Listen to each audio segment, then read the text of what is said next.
عشاء کی 17 رکعتیں پڑھتے تھے، پھر علم حاصل کیا تو 13 پڑھنے لگ گئے۔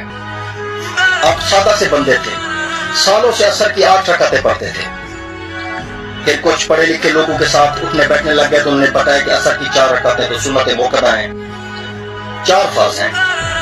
جب آپ کو پتا چلا تو آپ نے سنتیں پڑھنا بالکل ہی چھوڑ دیا۔ آپ زندگی بھر رمضان کی قدر کرتے تھے، دن روزوں سے گزرتے اور آپ کی راتیں تراویح سے مزین ہوتی تھی۔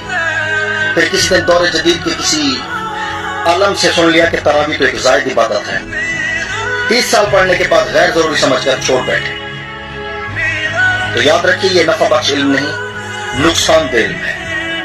یہ خدا کی بندگی نہیں، بندگی سے فرار ہے۔ آج کل کا مسئلہ جہالت نہیں بلکہ بڑا مسئلہ علم ہے۔ آج کی جہالت پتہ نہ ہونے سے نہیں بلکہ دور جدید کی جہالیت پتہ ہونا ہے۔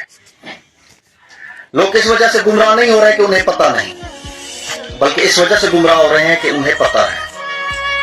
اور ایسا علم جو بندے کو خدا سے دور کر دے تو وہ مفید علم نہیں بلکہ مضر ہے۔ اللہ پاک ہمیں نفع بخش علم سیکھنے اور اس پر عمل کرنے کی توفیق عطا فرمائے۔